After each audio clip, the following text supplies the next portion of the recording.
Hello, my loves. Okay, so I left you a lot of clues that I bet were really, really helpful in figuring out our new read aloud. So is happening right now.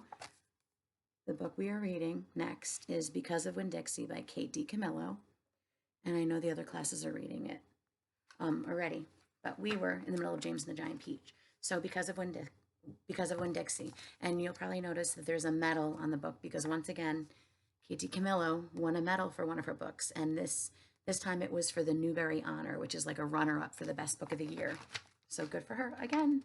Okay, so just so you know, this story takes place in the South, so I have to get my Southern accent on. So I hope you can understand me. I might sound like Boone, but just keep listening and you'll figure it out. Okay, chapter 1.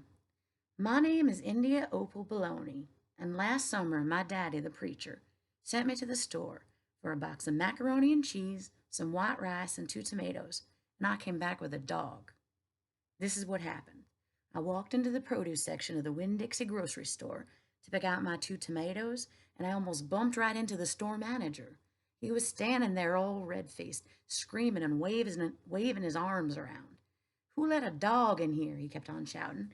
Who let a dog in here? A dirty dog. At first, I didn't see a dog. There were just a lot of vegetables rolling around on the floor, tomatoes and onions and green peppers. And there was what seemed like a whole army of Winn-Dixie employees running around, waving their arms just the same way the store manager was waving his. And then the dog came running around the corner. He was a big dog and ugly, and he looked like he was having a real good time. His tongue was hanging out and he was wagging his tail. He skidded to a stop and smiled right at me. I had never before in my life seen a dog smile, but that is what he did.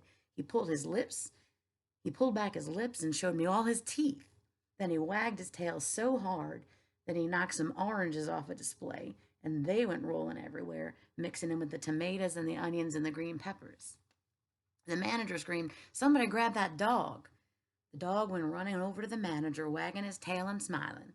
He stood up on his hind legs. You could tell that all he wanted to do was get face to face with the manager and thank him for the good time he was having in the produce department. But somehow he ended up knocking the manager over. And the manager must have been having a bad day because lying there on the floor, right in front of everybody, he started to cry. The dog leaned over him, real concerned, and licked his face. "Please," said the manager, "somebody call the pound." "Wait a minute," I hollered. "That's my dog. Don't call the pound." All the Winn-Dixie employees turned around and looked at me, and I knew I had done something big, maybe stupid too. But I couldn't help it. I couldn't let that dog go to the pound. I'm gonna stop for a second. The pound is a place where, like, if a dog doesn't have a home and they're just like running around in the streets, the pound is a place where, like, if someone doesn't come and rescue them, unfortunately, like, dogs will like get put down, like put to sleep permanently. So like you don't want a dog to go to the pound because then it means that they're not going to find a home. So I guess this girl was really upset about the dog going to the pound, so she wanted to save him. "Here, boy," I said. The dog stopped licking the manager's face and put his ears up in the air and looked at me like it was trying to remember where he knew me from. "Here, boy," I said again. And then I figured that the dog was probably just like everybody else in the world, that he would want to get called by a name, only I didn't know what his name was. So I just said the first name that popped into my head. I said, "Here, Winn-Dixie." And that dog came trotting over to me, just like he had been doing it all his life. The manager sat up and gave me a hard stare like maybe I was making fun of him. "It's his name," I said. "Honest." The manager said, "Don't you know not to bring a dog into a grocery store?" "Yes, sir," I told him. "You got in by mistake. I'm sorry. It won't happen again." "Come on, Winn-Dixie," I said to the dog. I started walking and he followed along behind me as I went out of the produce department, down the cereal aisle, and past all the cashiers and out the door. Once we were safe outside, I checked him over real careful, and he didn't look that good. He was big but skinny. You could see his ribs. And there were bald patches all over him, places where he didn't have any fur at all.